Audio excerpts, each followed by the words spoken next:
Welcome to the third and final sample lesson of the Srila Prabhupada, our founder Acharya seminar.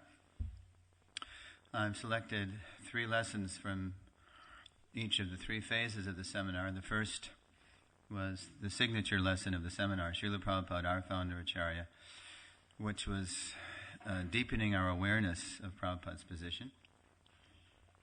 Finding our mission within the mission is deepening our service to Prabhupada's mission. And this is the next lesson, lesson 8 in the series, is to love is to cooperate. The prayojana phase, tasting the fruit of the process, which is love. And there's 10 lessons in the seminar. This is the first lesson in the prayojana phase. And I wanted to present it because it's eternally timely. Hardest thing to do in Kali Yuga is to cooperate. It's the age of quarrel, hypocrisy, pretense, non-cooperation, basically. So, here is the transition from the last lesson. Thank you. Having discovered that developing our service to our founder Acharya's mission is the key to developing an intimate relationship with him, we now face a very human challenge: performing our service cooperatively with his devotees. Okay, so this is Mayapur, early 70s, or early mid-70s. And there you see some very strong personalities, most of them leaders, very different. And why are they able to cooperate? Because, well, in this case, literally in the center there is Srila Prabhupada. He was, as Professor Tom Hopkins said from Franklin and Marshall University, when he was interviewed about his experience with the devotees, when he finally met Swamiji on 26 2nd Avenue, he realized, here's the person who makes it all go. Because first of all, he had met Swamiji's followers, and they didn't know much at that point. And he was wondering, how is this going on? But then he finally met Swamiji, said, oh, this is the person that makes it all happen. So Srila Prabhupada's Vapu is not manifest, but his Vani is everlastingly manifest. And that's the challenge, to keep our ear, so to speak, to the ground of the Vani, so that we can continue, preserve, perpetuate, expand, develop his life, his teachings, his mood, his mission. So to love is to cooperate. And here's how we start. Whoops, I didn't turn my thing on yet. Any questions so far? Yes, Tattvavid Prabhu. Someone might add that this time that Prabhupada is present and able to give instructions according to time, place, circumstance. people's needs. Right. Now, because he's absent, our needs might not, we cannot address our needs to him as yet. Yes, that's a very common doubt. And the answer is that Srila Prabhupada is present in his Vani. Just like when Tamal Krishna Maharaj was here in September 1977, speaking, did I tell this? And he was saying, he was recounting Prabhupada's life, the highlights of Prabhupada's life, especially his preaching Leela. And at one point, TKG said, and then I said, Srila Prabhupada, he only met his spiritual master, fewer than 10 times. And then when he said that, he said he noticed Srila Prabhupada, a smile start to curl over Prabhupada's lips. And then Tamal was continuing to speak. And then Prabhupada interrupted him. And he said, actually, there is never a time when my spiritual master is not right by my side. So how is that? How is that? That means, as Saraswati Thakur noted, he likes to hear, I have marked him. Yes, I will accept him as my disciple. The problem is we don't really hear deeply, and we don't apply enough. It's not that we're not following Srila Prabhupada. That's not the message of this seminar. It's that we need to go deeper. We need to improve. We need to keep him squarely in the center, practically, not just as a figurehead. not just as some distant grandfather figure, but actually practically. So we need to deeply study his books. We need to study his spoken word on the morning walks, the room conversations, which were all about application most of the time, although he was also speaking Shastra. And we just need to do that more and more and more. And that's how the Madhvas have gone on for 800 years, and that's how the Ramanujis have gone on for 1,000 years. This is the 1,000-year anniversary of his birthday, as Ramanuja is coming up soon.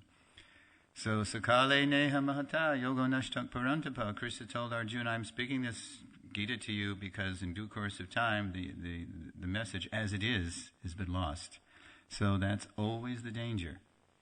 And right from the get-go, when Saraswati Thakur left, there was disobedience to his instructions, basic disobedience. And that's why the mission, as a concerted effort, organized effort, fell apart. So if we're going to really continue strong, Prithivideyachayata Nagaradi Gram, Mahaprabhu said this is going to go to every town and village. He could have done that through the Gaudiya Math. He tried, he couldn't do it. They disobeyed. He'd like to do it through ISKCON. Are we going to do it? That's up to us. He's going to do it.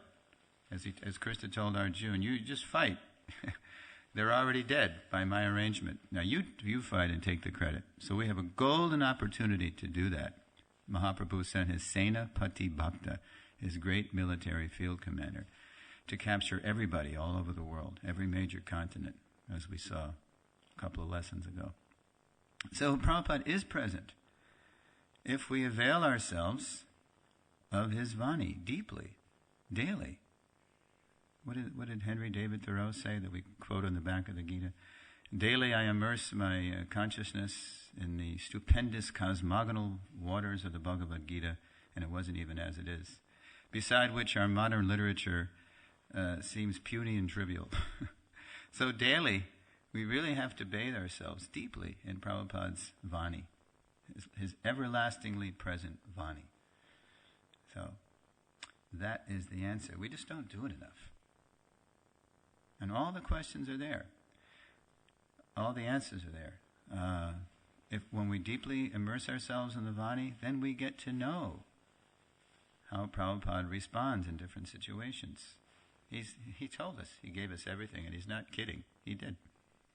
Okay, to love is to cooperate. Let's find out, first of all, to love means... Let's see here. How come this isn't... Is it in, the accessory? Why isn't it working? Are you sure it's... Try it again.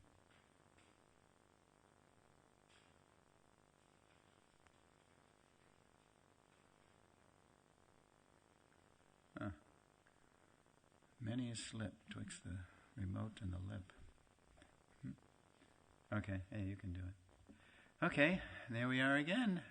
Hey, look. Is the radiator still there? I haven't been there in the room yet. Is that how it looks? Okay. And there's Prabhupada's personal servant, Shrita Kirti Prabhu. Looks like they're having a nice light moment. There's Bali Mardan Prabhu. And Shrita Kirti is classically behind Prabhupada. Shrita Kirti, he would say, in his book, if you've read What is the Difficulty, he would say, I never got to see Prabhupada's expressions while I was massaging him because I was behind Prabhupada.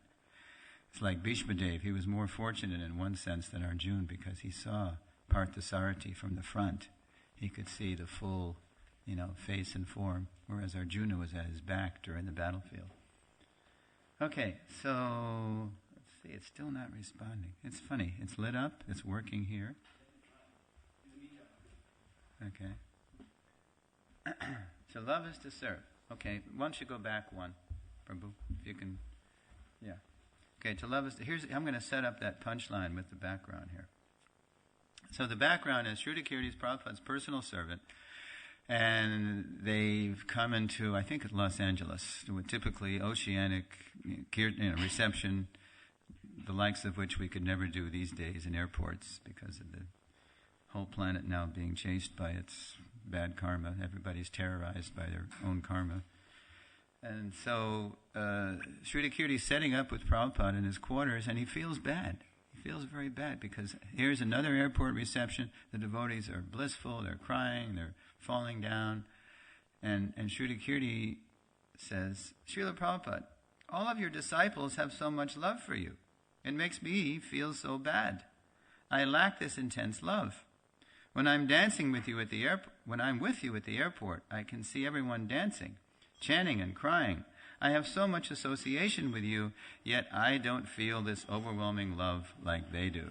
Jai Suresvara Kokulananda Sitaram Lakshman Hanuman. And then Shruta writes, I hoped he would say something to relieve my mind. He remained silent. Tormented, I finished his massage and went back to my room to finish preparing his lunch. After he chanted Gayatri Mantra, he called me into his room. As I entered, I offered my obeisances and looked up with great concern because he had such a serious look on his face. So, do you like serving me? He asked. Oh yes, Prabhupada, I said. I like serving you very much. Then that is love, he explained. Everyone can do so many things, singing, dancing, jumping up and down, but you are actually doing something. Isn't this love? Mm-hmm. I guess so, Srila Prabhupada, I said. So, you just do your service. That is all that is necessary. This is what love means, to do service. If you notice, Prabhupada always translated Bhakti Yoga as devotional service. Bhakti is not simply some passive sentiment. It's active service. If I love somebody, I want to do something for that person. So, I blew it. Is it work? Oh, what was wrong, do you know? It's the batteries. Well, we just changed them, yeah. We just changed. Oh, they weren't, okay. Okay, whoop. So, who wants to read that punchline? Prabhu, Ravindra, why don't you read that punchline? So you just do your service, you continue. That is all that is necessary. This is what love means, to do service. Now, the very human challenge is that we're being asked in this ISKCON Sangha to do our service cooperatively with so many different kinds of people that are so different from us, right? We're all so different materially. So we have to find our commonality in spirit. And so here is the next lesson. Love also means to cooperate. So now we're going to get into Prabhupada's famous, arguably, his farewell, request to all of us. Famous request about cooperating. And so I'm going to set you up for the quote by looking at two documents, a passage from Srila Prabhupada Lilamrita, and then a passage from Tamal Krishna Maharaja's diary. And this is how that famous love means to cooperate quote came to be. Now, the context is 1977. It's Srila Prabhupada's last year with us on the planet. And the devotees had gone with Srila Prabhupada to Rishikesh in the foothills of the Himalayas to try to help Prabhupada recover his health. It did not work. Prabhupada is as wan and as emaciated and as low energy as ever. And so Prabhupada's response to this is that now we're going back to Vrindavan because it's time for me to leave. And the devotees were so upset that Prabhupada's going to Vrindavan to leave this world. But Prabhupada also said something. He said that he was in anxiety because he was sensing his manifest Leela was winding down, and he wanted to make sure that after he left, ISKCON would be secure. All the properties, all the assets. So Prabhupada says it's time to make a will. And here's how it goes. The writing of the will, this is from the Lilamrita, would not be done with the attitude that the end had come, but in the spirit of, quote, preparing for the worst. It also meant finishing things so that they would not have to be done at the last minute. Prabhupada was concerned that his movement continue securely, with all ISKCON properties in the possession of his disciples, within the institution, and all his instructions made clear for the future. These matters should be dispatched now in a will, and the GBC men should gather in Vrindavan to make these last arrangements and to be with him. Once these things were settled, Prabhupada would be free to continue writing his books with no worries. As you know, Prabhupada was dictating right up to the last. Tamal Krishna wanted to double check to see that Prabhupada actually wanted all the GBC men from all over the world to come. It would be costly and demanding. So he wanted to be sure that Prabhupada really wanted it. When Srila Prabhupada assured him that he did, Tamal Krishna, who saw his service as responding to whatever Srila Prabhupada desired, also spoke in favor of the idea. So here's the line that set up Prabhupada for the famous quote. Tamal says, "Because they love you, I am sure they will all want to come and be with you." So Srila Prabhupada famously replies, let's see, Mataji, you want to read that?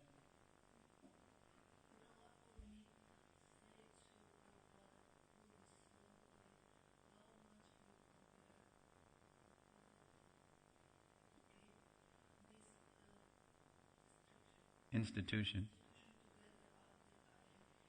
Yes. Your love for me will be shown by how much you cooperate to keep this institution together after I am gone. Now, that quote was gotten in an interview with Tamal Krishna Maharaj for the Lilamrita, by the Lilamrita team. Later, after TKG wrote his diary, he went back to his diary notes and saw it was a little different. Now, here's how it's a little different. Tatvavit Prabhu.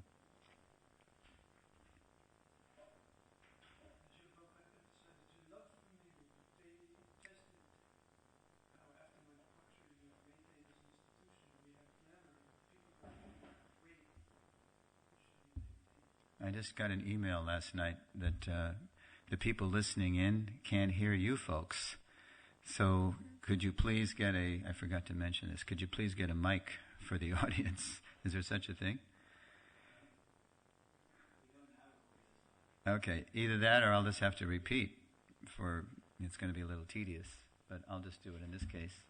So the way Tamal Krishna Maharaj repeated or gave the version in his diary was, "Your love for me will be tested. How after my departure you maintain this institution. We have glamour and people are feeling our weight." By glamour, Prabhupada's not talking about Hollywood. He's talking about popularity here. That's what he means. We're popular. And people are feeling our weight. This should be maintained. Now, I like this quote a little better because the word tested is more pointed and poignant and challenging. We're being tested. And in both cases, though, interesting how Prabhupada definitely said the word institution. In Hawaii, where I've been based for the past 10 years, the famously unorganized hippie Krishnas living all over the Hawaiian Islands once complained to Prabhupada, right in his quarters, 2 of them, said, "Why do we have to be so organized?" And Prabhupada said, "We have to be very organized to take this to every town and village, to spread this all over the world. Govinda's institution is also Govinda," Prabhupada said.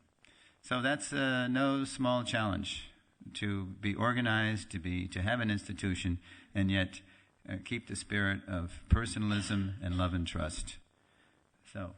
But that is the famous occasion of the quote. To love is to cooperate. No small order in Kali Yuga. So we're going to do a little dialectic now. On one hand, we have a thesis. To love is to cooperate. And now we're going to get the antithesis of that in another quote from Srila Prabhupada. And here it is. Don't expect utopia. Who does not know what utopia means if your English is not or tell me what you think it means, even if English is your first language. Indriyesh, what is utopia?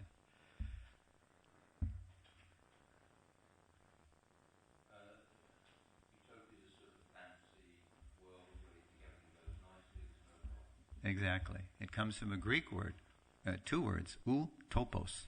It literally means not place. There's no place, actually, where this exists. Don't expect utopia. Indriyesh Prabhu, what is going on in the bottom frame? Can you tell us? Krishna's leaving Vrindavan. Yeah, Krishna Balaram. And who's trying to stop him? Who are they trying to stop, actually? Akrura. Now, there are liberated souls, pure spirits, pure devotees of the Lord, and they are fighting. But Krishna is the center of the fighting. So they're both acting transcendentally. So in the spiritual world, it's not some bland, opposite of the material world. But it's actually life in its full form. Bhakti Rasamrita Sindhu. It's an ocean of rasas. And all the rasas here are simply pale, perverse reflections of the original feelings and relationships and tastes and rasas in the spiritual world. So there's also envy there, there's intrigue, there's a kind of fighting, but Krishna is the center. So this is Prabhupada's point. Now I'm going to put a letter on the screen. Well, first I'll set it up. Let me just... Yeah, okay. I'm just going to read for the benefit of the listening audience. This is a letter that Prabhupada wrote to a godbrother of mine who's very qualified materially and a little older than many of the devotees. So he had a complaint. And the complaint that the godbrother made to Srila Prabhupada in a letter was that the devotees, these devotees, they're so immature, they're so insensitive, they're always fighting because they treat each other impersonally. They're impersonalists, and that's why there's so much fighting. So, Srila Prabhupada could have granted him his point and taken another tack, but he chose to say something very pointed to his very materially qualified disciple. He knew that this person needed to hear something. And so this is how Prabhupada responded to the complaint.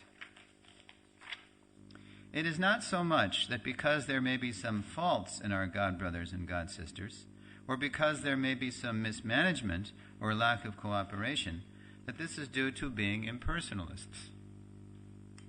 Prabhupada said, no, it's not. The devotees aren't impersonalists.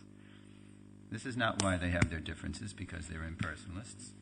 And Prabhupada says, it is the nature of the living condition to always have some fault.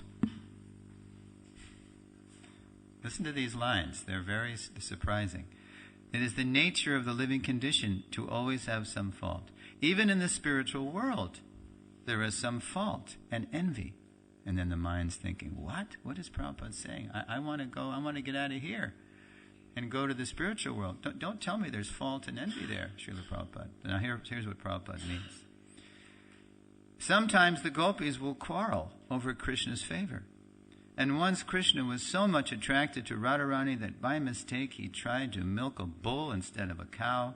And sometimes when the gopis used to put on their dress and makeup for seeing Krishna, they would be too much hasty and smear kumkum and mascara in the wrong places.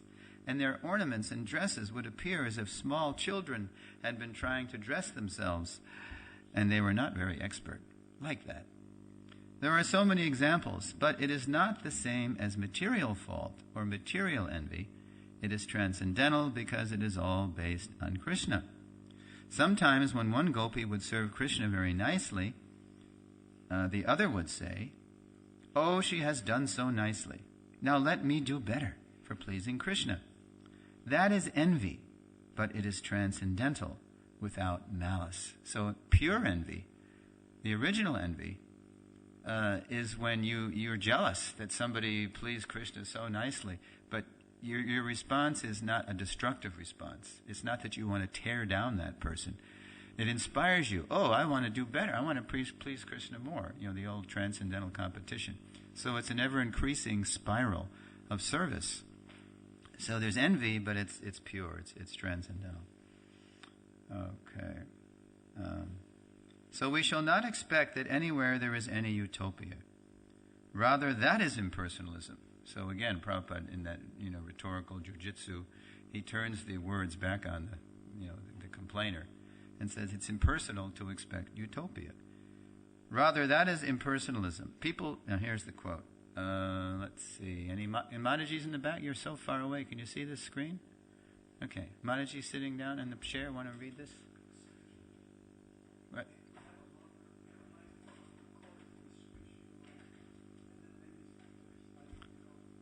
As you like. I'm technically challenged, so fix me up. There we go. So for the benefit of the listening audience, put this on.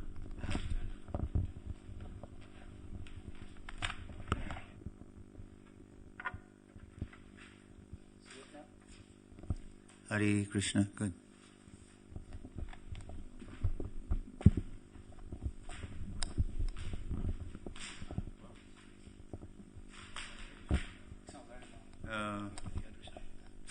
Maybe just for questions at the end.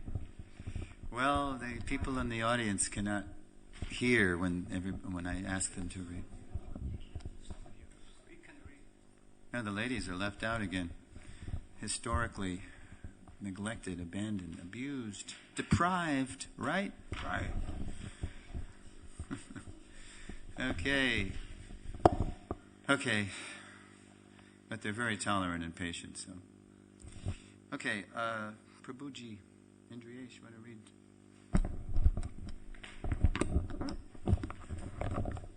People, excuse me. People should not expect that even in Krishna consciousness society there will be utopia. Because devotees are persons, therefore there will always be some lacking. But the difference is that their lacking have become transcendental, because despite everything, they may do their topmost intention is to serve Krishna. Prabhupada knows that his complaining disciple needs to hear this. And then Prabhupada, next in the letter, he quotes a line from the Gita about apichet siddharachara. One who is engaged in devotional service, despite the most abominable action, is to be considered saintly because he is rightly situated.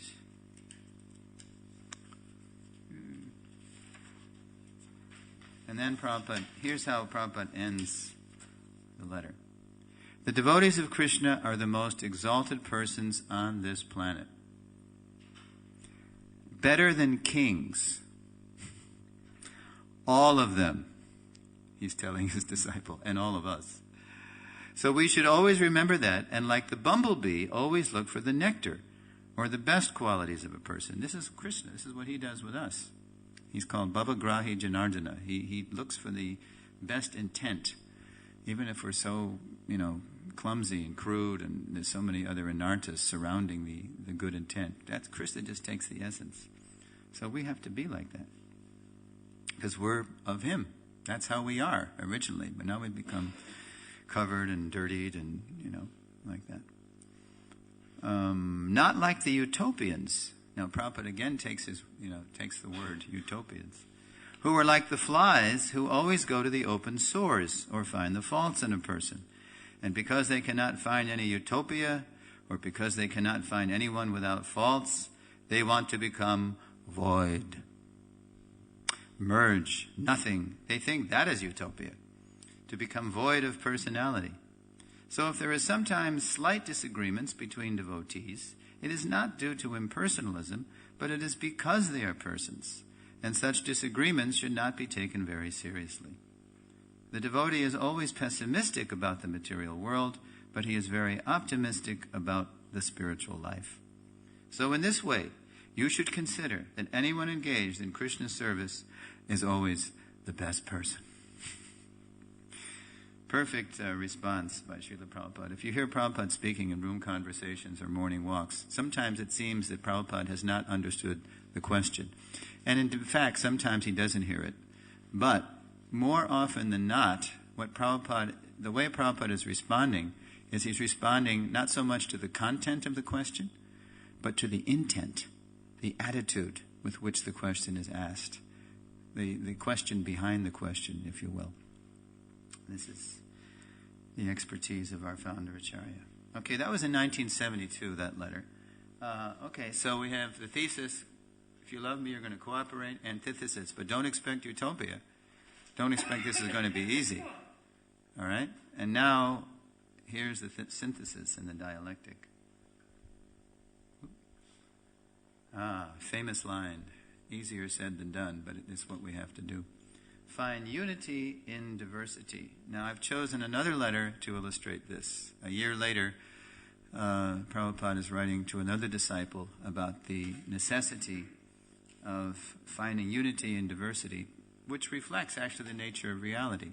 Reality is there's sameness and conceivably at the same time there's oneness and there's difference. There's always that running through all of reality, material or spiritual.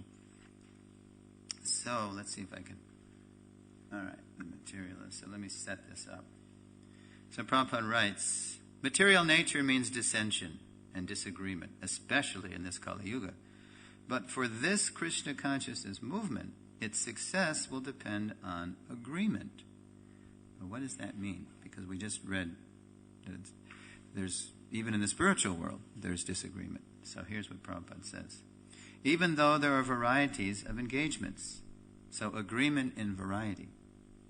In the material world, there are varieties, but there is no agreement. Why? Because there's no common center, really.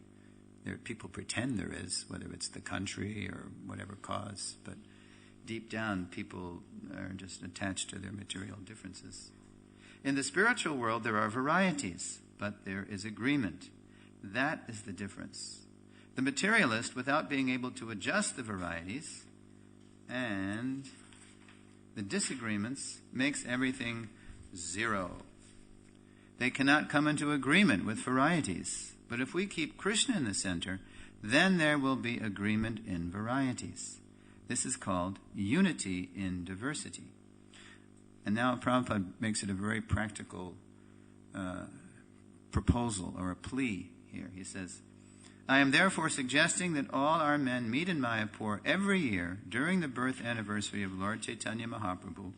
With all GBC and senior men present, we should discuss how to make unity in diversity.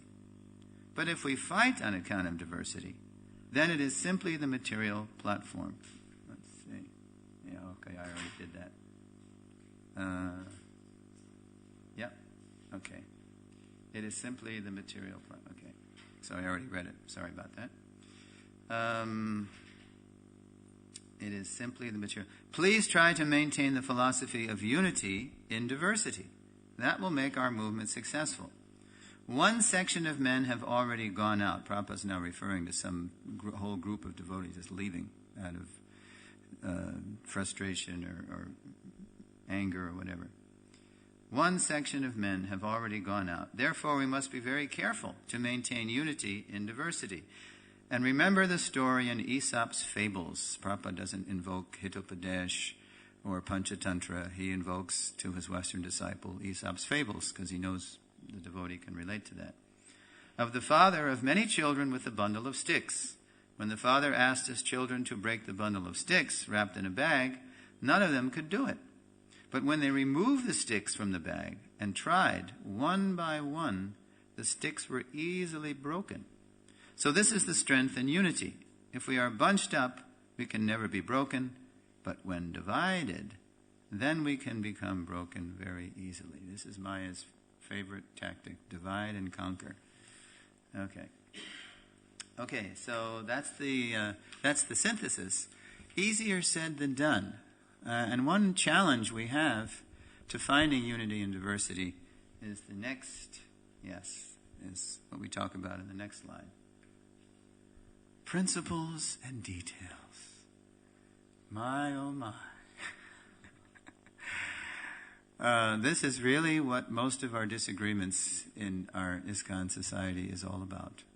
What's an unchangeable principle and what's an adjustable detail? And this came up all the time, even in Prabhupada's presence. And here I'll set up the quote here. Again, it's a Shrudakirti anecdote from What is the Difficulty. Shrudakirti and Prabhupada are traveling in Indonesia. And then on October 11th, I'll just read. Shrudakirti writes, we arrived in Manila, Philippines, on October 11th, 1972. Just before lunch on the 12th, I was massaging Srila Prabhupada in his hotel room. While I was rubbing the mustard oil on his back, Srila Prabhupada said, now this is just out of the blue, but it's not quite out of the blue. Don't forget, it's 1972, it's October, it's the fall. Back in the spring, Prabhupada had broken ground on the Mayapur Chandrodaya Mandir, and he invited his godbrothers for that event. And it was a very big event because it was the first time the godbrothers had come together to visit him after his big success in the West, which is getting bigger and bigger and bigger. So they are acknowledging the wonderful work he's doing, but they had complaints too. And here's one of the complaints. Prabhupada said, my godbrothers, let me see here. Yes. My god brothers criticize me that I have allowed women to live in our temples. This is not done in India. But I have become successful because I made this adjustment. So for the god brothers, Prabhupada's allowing ladies into the same temples with men is like a super no-no. It's like a violation of a basic principle. And you could say maybe they had shastric support for that. You're talking about fire and butter. It's a verse in the Bhagavatam. And the dangers of that. Of course, when Prabhupada invited us to live in the temples, we're living with certain codes of etiquette too. So Prabhupada, he said, but I have become successful because I made this adjustment. Now for Prabhupada, it wasn't a principle. It was a detail. And there was a higher principle to be honored here. That somehow or other get them to become Krishna conscious. When Prabhupada left India, came to America, and traveled around the world, he saw that in the modern world, men and women are educated pretty much the same. And if we don't let ladies come to these temples, they have no access to Krishna consciousness. Because in Prabhupada's time, there was hardly any congregation in the West. There was just people huddled in temples. So how are the girls going to get aboard? How are they going to have access to Krishna consciousness unless Prabhupada lets them in? So I have become successful because I made this adjustment. Now, as soon as Prabhupada said that, just imagine this. Shrutakirti is massaging Srila Prabhupada with mustard oil. And as soon as Prabhupada says that, Shruta's mind, it starts reeling and turning. And he wants to ask a question now because this seems like such a heavy adjustment, compared to traditional India, that Shruta's thinking, I've got to ask this question right. I've got to say it right. And so this is what he says. We got the mic now, so forgive us. I want to read the question here. Here's the question. Prabhupada, how can we tell the difference between making an adjustment and changing a principle?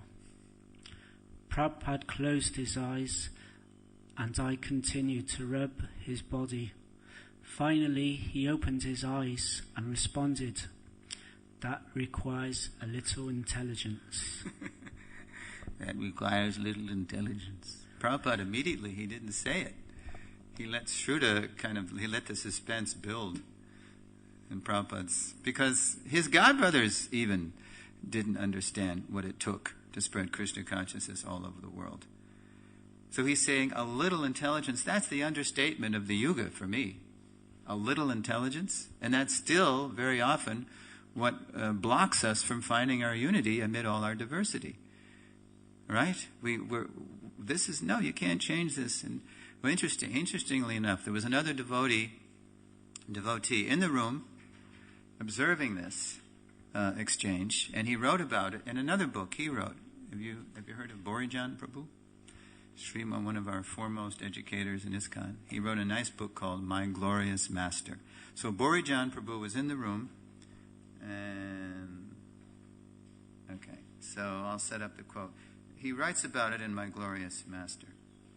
Shrutakirti's question was penetrating, clearly delineating between the adjustable and the non-adjustable, between a detail and a principle, is not easy. It requires intelligence. And now, pass the mic to somebody. Want to read? Maybe it's a little awkward. We'll just have a reader. Okay, there you go. Okay, so there you go. Want to read that, Prabhu? To foolishly mistake a non-adjustable principle for an unadjustable detail will cause havoc in spiritual life, and to accept each details as if it can never be adjusted is fanaticism. Fanaticism will cause havoc of a different nature. Yes. Fanaticism will cause havoc of a different nature. And then Borijan goes on. He says, if we have developed our spiritual intelligence, we can make distinctions between principles and details. But we should confirm our opinions with trusted friends or superiors. Very important point. Even if we think we know better, we shouldn't be so proud that we're going to just do it on our own. We should consult. As Prabhupada himself showed us, he would ask us, what do you think? He was training us to consult. What do you think? He knew best. But he would say to us, what do you think? In other words, think. Try to think. Use your brain. Use your God-given intelligence. The Dhammi Buddhi Yogam Tam. If you're sincere, Krishna will give you the intelligence. And then Borijan says, if we haven't developed our spiritual intelligence, we should take guidance from those who have. And not act independently. When we start isolating ourselves, removing ourselves from the Sangha of serious and sincere devotees, we start to have problems. And we've seen this in our history from the highest Prabhu down to the most humble Prabhu. Isolation is the big killer of the devotional creeper. Okay. All right. Okay. So that's a big challenge to finding unity in diversity. Now, we can't really find unity in diversity unless we're happy, unless we're a little mature and secure in our own Krishna consciousness. If I'm not mature and secure in my own Krishna consciousness, I'm going to be forever projecting my insecurities and anarthas onto others. I'm going to see everything through a glass darkly. Jai, Shri Shri Radha Gokulananda, Sitaram Lakshman Hanuman. So how to become a little mature and secure in our own spiritual life? So we're a little open to diversity. We're a little open to appreciating others' contribution. We're a little open to different ways of doing things. The world doesn't dance to my tune. I'm not God. So how are we going to find our unity in diversity and see that people can do things in different ways, in different authentic ways? Well, here's the next slide. Okay. Any ladies recognize what this slide is? Who's in the picture writing? Raise your voice. Good guess. It is said that Jiva Goswami never changed a word. You said Jiva, right? It's said that only Jiva Goswami, and it's said sometimes of William Shakespeare, never changed a word. Jiva wrote 4 lakh of verses. He wrote like the wind. But it's not Jiva Goswami. Good guess. Who might it be? Mataji, Raminisrat. Rupa Goswami. And how did you know that? Because you looked at the girl in the background, right? Who's the girl with Krishna? Who is Krishna? Who's the girl with Krishna? Yes. Mataji, who is that girl in the background? Srimati Radharani. You know the story behind it? Yeah, she came, actually with different foodstuffs, because Rupa wanted to honor his brother on his birthday, and so he did. And then Sanatan said, thank you, but where did you get all this paraphernalia? Oh, a nice girl in the forest where I was writing, she came up and, oh yeah, what did she look like? And then Rupa began describing, oh, you've done a big blunder. You have taken seva from Radharani. Okay, that's not relevant to the words that are going to appear now. But I just had to put that up there because it was the best picture of Rupa I found, on the images. So, a key to becoming a little mature and secure in our devotional service so that we could begin to acknowledge others' authentic contributions, diverse contributions, is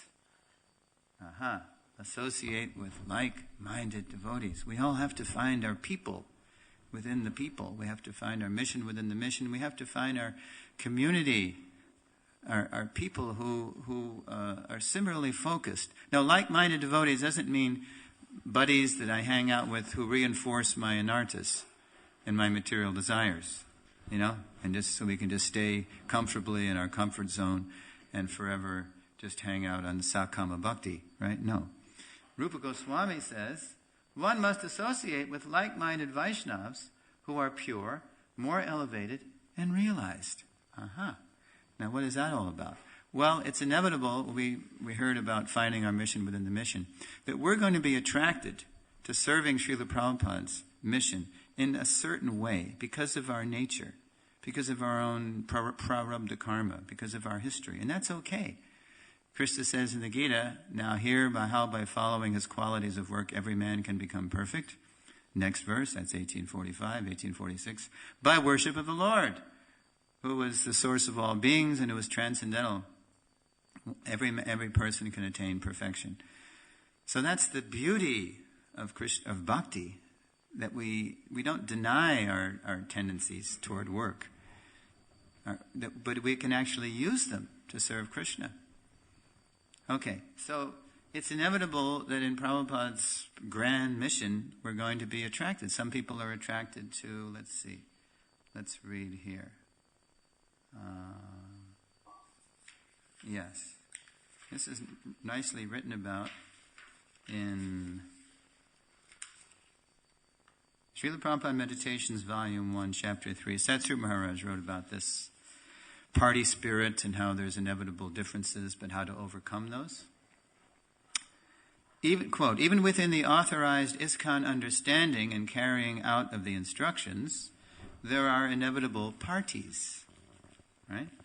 This party spirit exists even in the spiritual world, among the different wings of gopis, or among devotees serving in the various rasas. Mother Jashoda and her friends look upon Krishna's activities from a different point of view than do the young gopis. And the cowherd boys have their own point of view. So let us work in a party of like-minded devotees for carrying out Prabhupada's instructions. And now Maharaj explains what he means by that. By taking up the service of Srila Prabhupada, which most attracts our heart, and to which we feel we can give our greatest efforts, we will enter into association with devotees who are like us. A certain group will gather up from Prabhupada's writings all he has said about living on farms, for example, and they will feel nourished by those instructions while they work on a farm to carry on cow protection and ox power. They will live in a kind of trance of conviction that they are carrying out Prabhupada's most important mission. What about those who are distributing his books? Are they opposed to the Varnashram Sevites, servants? No, although sometimes in the rhetoric of the party... I got to get a sponge for my dry fingers. In the rhetoric of the party spirit, devotees may sound like that. They may sound like they're, arguing about what's the best, my guru's the best and my service is the best and blah, blah, blah, blah, blah, the monkey mind, on and on. Let us not be agitated by the party spirit and neither be discouraged. Let everyone come together, and Maharaj says, at least sometimes, and appreciate Prabhupada as the universal teacher. Let's all draw the same conclusion from his life and teachings, that he is our inspiration and that this is expressed in many ways. So we have to be able to find unity in diversity. We can only do that when we're a little mature. We're getting out of Kanishta. It's all about me and Prabhupada or just me and the deity. No, it's not that. It's about us. We're only going to go back to Godhead together. We need each other. I once wrote Gopi Pranadana Prabhu when I was researching this seminar last summer before Gopi passed away, unfortunately for us. I said, Gopi, who's the deliverer? Who's the deliverer here? Is it the Diksha Guru? Is it the prominent Shiksha Guru? Is it the founder Acharya? Is it Krishna? I mean, Krishna says, Aham tvang sarva papebhyo moksha yashyami, I will deliver you from all sinful reactions. Who is it? So he said, well, I'm on a train in China right now. I don't have all my references in front of me, but I know if I looked at Jiva's Sandarbhas, that I could not pin Jiva down to one person. Sampradaya vihinaye, mantras te nishpalamata. It takes a sampradaya to raise a sadhaka. If it takes a village to raise a child, it takes a sampradaya to raise a sadhaka. Unless we're connected to a bona fide disciplic succession going all the way back to the original deliverer, Krishna, the actual fruit of whatever we're doing and whatever we're chanting, we won't taste. So we need it all. We need Krishna, obviously. We need founder Acharya of our line. We need Diksha Gurus. We need Shiksha Gurus. And we need each other. Yeah, you better believe it. Because the absolute truth is relational. It's not just Krishna. It's Radha Krishna. Radha Krishna is at the center of existence. The center of existence is not a black hole or a big bang or whatever the scientists are saying. The center of existence is this beautiful love affair between Radha and Krishna. So we need loving exchanges. And we can only find that if we're a little responsible. We take responsibility for our spiritual life and we become a little mature and a little secure. And then we can acknowledge diversity of offerings within the parameters of Guru Sadhu Shastra. But we're all different. Only Krishna, who is Akila Rasamrita Sindhu, the ocean of rasas, only he can perfectly relate to everybody, all his infinite parts and parcels. We're infinitesimal.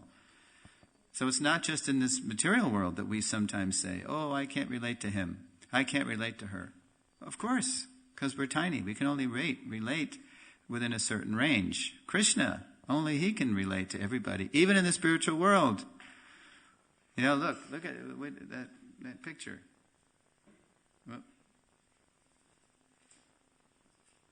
Look at the gopis. They can't relate to what Akrura is doing. Don't take Krishna Balaram, you rascal. And he's a pure devotee, Akrura. So, anyway, here we go. So we have to find our community. You know, like even in the material world, there's writers' colonies and there's business associations, and then there's the Lions Club and the Ladies' Auxiliary, and that's what people do. So that's also true in spiritual life.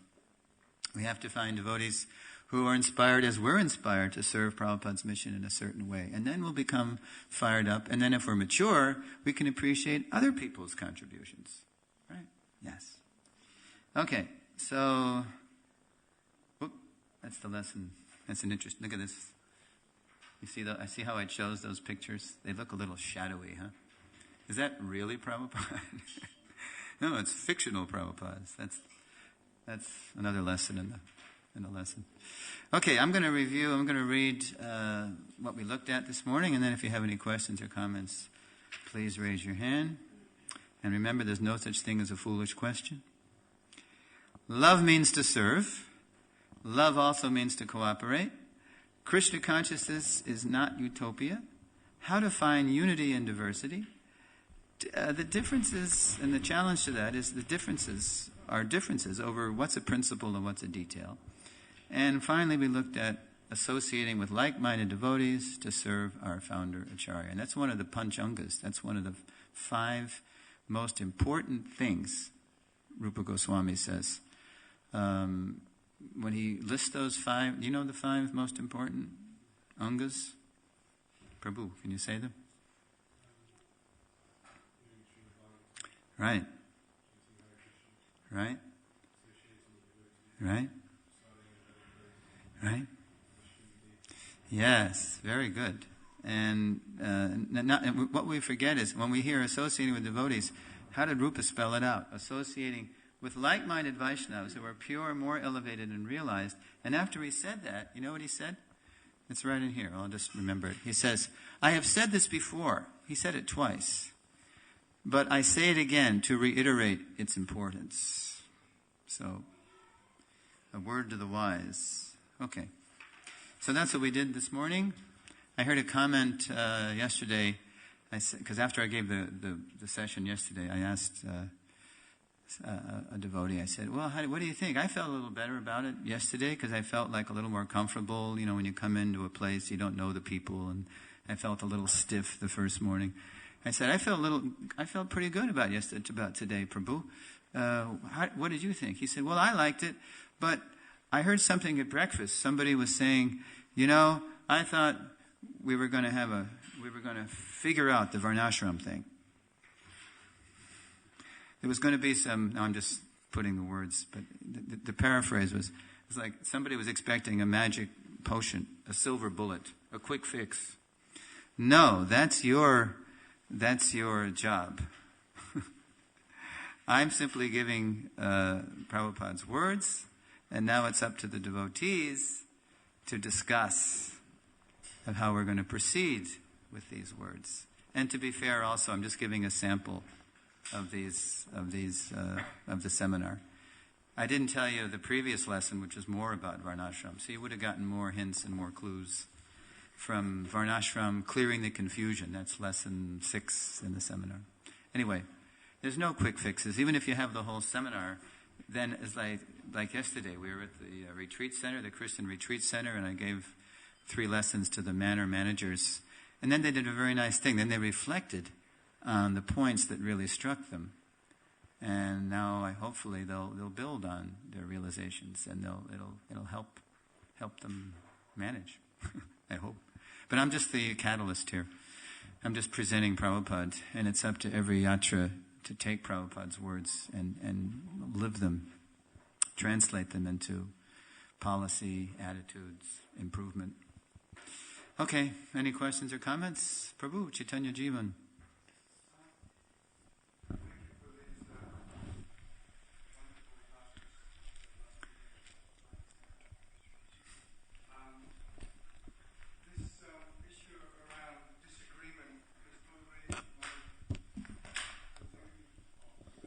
Okay, there is listening audience. We are going to get a mic here. Fear not. Okay, come closer, Chaitanya Jivan. Take that, go that extra mile, or that extra few steps. Here it comes the question, Prabhu's. Yes. Out of all these 3 classes, the thing that struck me the most is this disagreement amongst devotees. Or other words, really accepting diversity in opinions.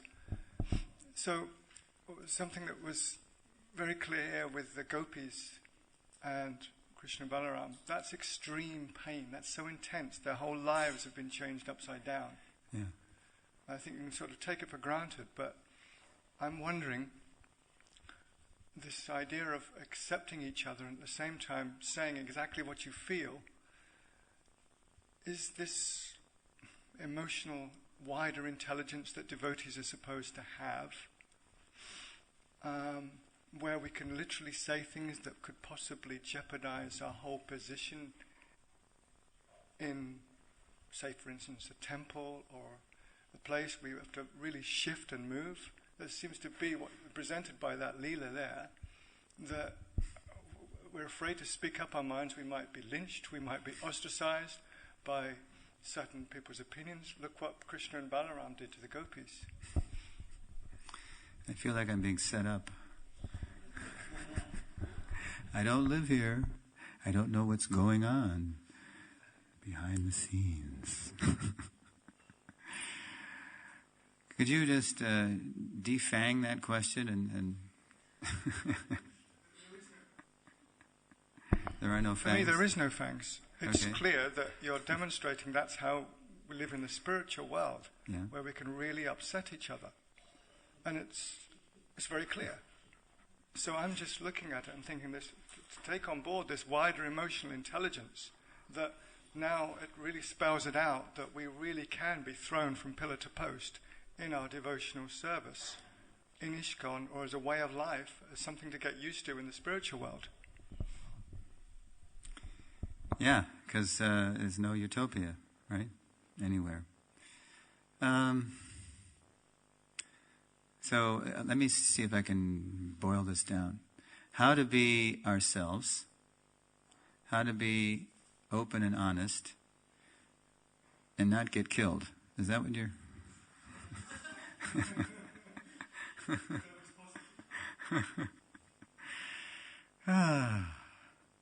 Yeah, that's a good question. I would say one reason that I'm answering, I'll get to the question, but one reason that this year's GBC meetings were successful is we had this ISKCON Leadership Sangha, and for the first time, and does everybody know what this ISKCON Leadership Sangha is all about? Okay. The GBC, through their friends, the strategic planning team, invited 300 to 400 I think it was 400 leaders throughout the ISKCON world. Temple presidents, regional secretaries, ministers, just whoever is considered a leader was invited to come and participate in what's called ISKCON Leadership Sangha. So there were 48 presentations in 7 days. So obviously people couldn't bilocate. They couldn't be at every presentation at once. But everybody was hearing seminars on different exciting things going on in the ISKCON world. We got a real taste of the depth and diversity of what's going on in our International Society for Krishna Consciousness. And the idea being that the GBC was also hearing reports of these presentations. So what I'm getting at is that for the first time, perhaps, I know it happened to me, for the first time in decades, I felt I had a voice, because we had our committee making our presentations, the Srila Prabhupada Position Committee. Ravinder Swarup, he was presenting the origin and the full ramifications of founder Acharya. That was his seminar. Bhakti Charu Swami was giving a seminar on Prabhupada's historical uniqueness as the founder Acharya. And I was giving this seminar, Sambandha Abhideya Prayojana, about Prabhupada's life, teachings, mood, and mission. And so we really felt we were getting our message across in a very powerful way. And that leaders were hearing it, and GBCs sometimes they would drop in, and they were getting reports. So when we have that kind of open and honest communication amongst people, don't forget these are leaders. So there was a degree of maturity and a degree of dedication and commitment that people wanted to hear. They wanted to hear. Even if the opinions expressed or the angle of the contributions to Prabhupada's mission was not necessarily appreciable. Yes, do your duty, please.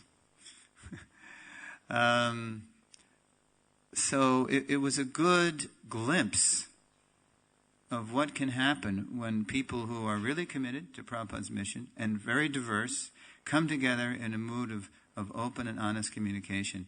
And this ILS thing is not going to die. I can see this. I mean, the GBC liked it. Everybody liked it because there was communication. Nothing happens without communication. Communication breeds cooperation, breeds commitment. The big C's, CCC, communication, cooperation, commitment.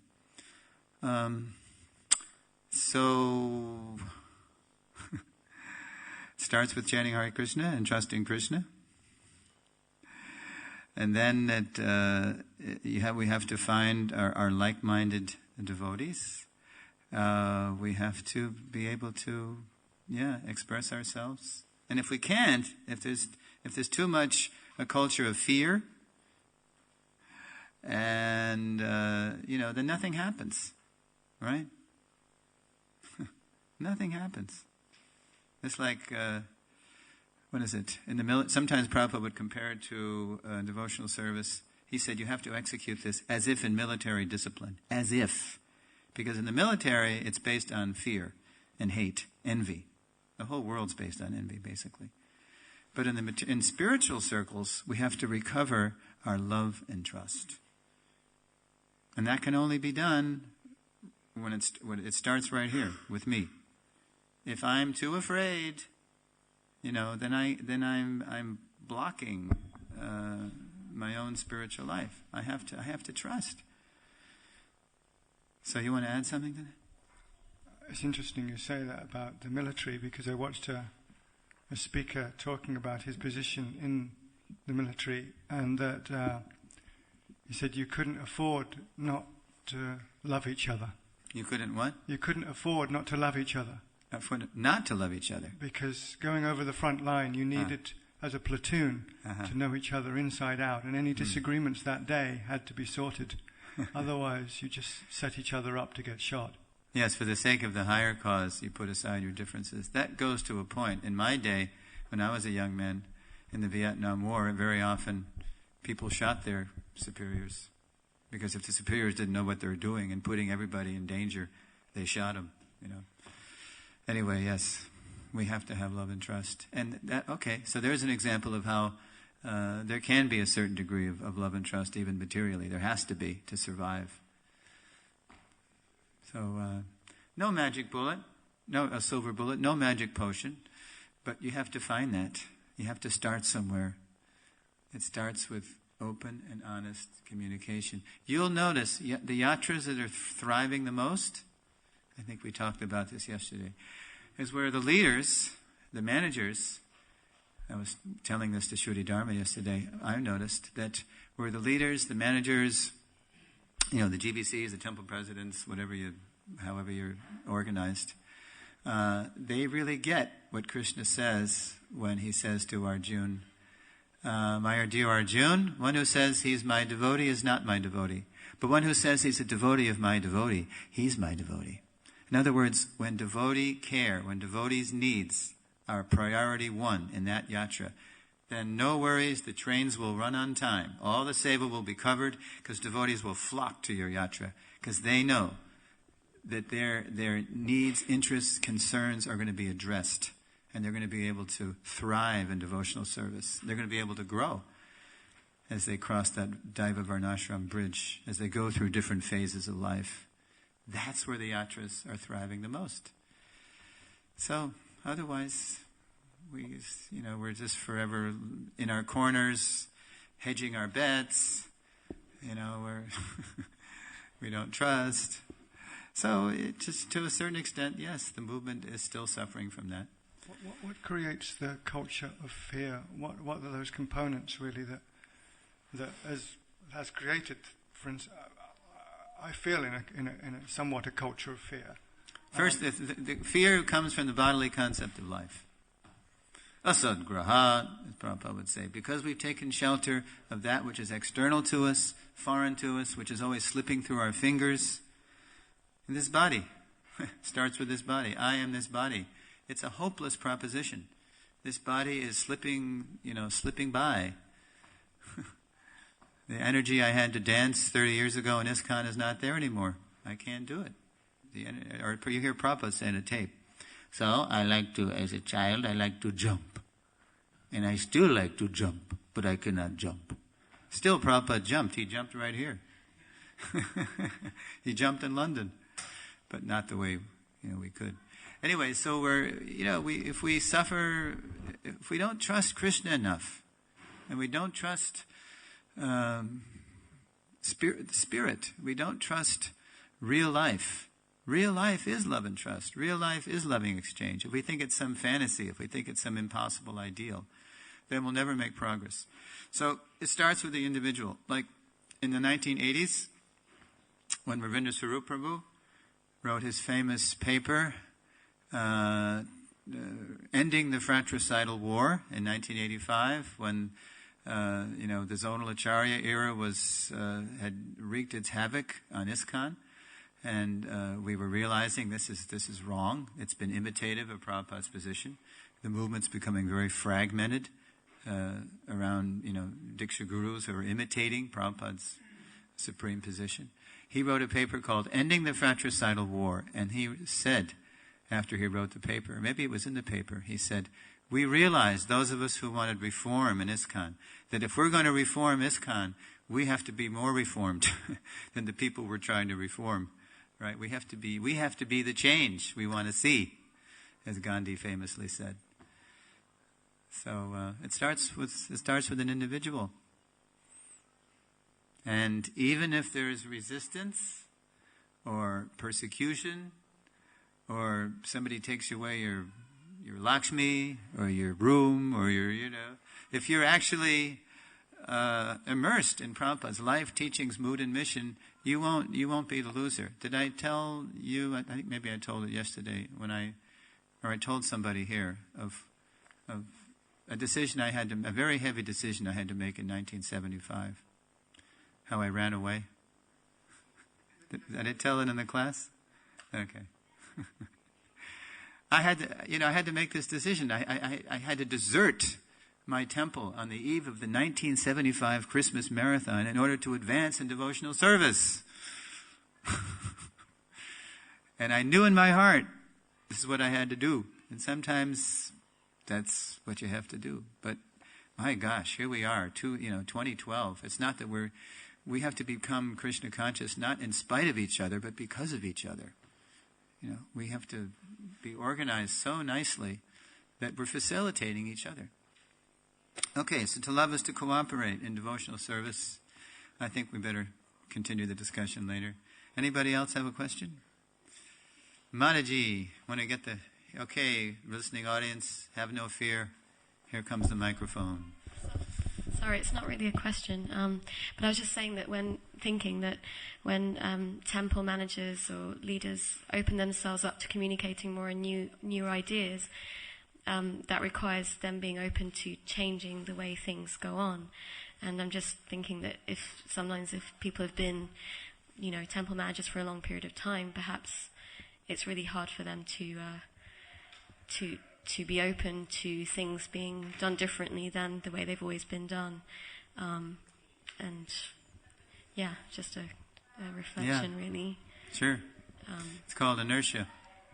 Does that mean leaders should change frequently, maybe? Not necessarily. It means it means whoever we are. We're all supposed to be leaders, right? We're all supposed to be able to receive shelter from Srila Prabhupada and the devotees and then give it. So we're all in the position. We have to... This is a Hare Krishna movement. That means we have to keep moving. We have a saying in America, even if you're on the right track, if you don't keep moving, sooner or later you're going to get run over. Or we have this bumper sticker, my karma ran over my dogma. That's a pun on car and dog, right? My karma ran over my dogma. It means the velocity, the momentum, the force of my desires, my own desires, it overtook my superficial spirituality. And I was forced to act on them because I was superficial in my spiritual practice.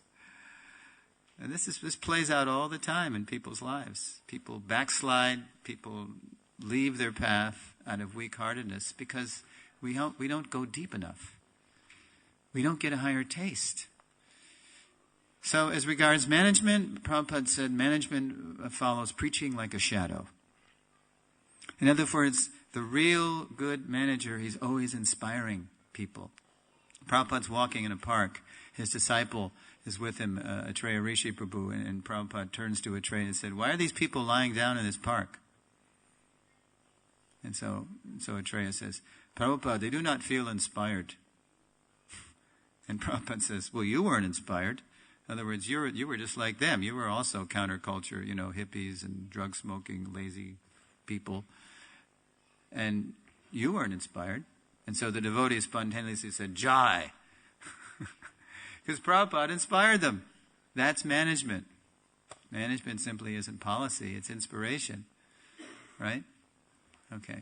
So we all have to be leaders, we all have to be inspired and inspiring.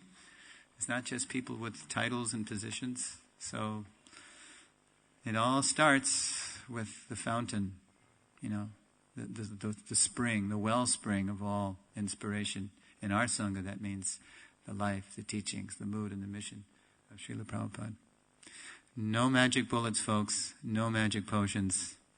We have to keep our ears, or maybe reapply our ears to the ground of Prabhupada's beautiful Vani, his everlasting Vani, which is much broader and deeper than what he had a chance to manifest in Vapu. Okay. I'm going to be here till Monday. I'll be at Soho tomorrow. And then Friday night, addressing the former ashram devotees here, the community. And then the congregation on Saturday night. I guess that means a different Sangha. But I'm also in my room a lot, catching up on work. And if you want, you can come and we can talk. So, thank you very much. Srila Prabhupada ki jai. His Grace Prabhu, Suresvara. Gaura Bhaktivinoda ki jai.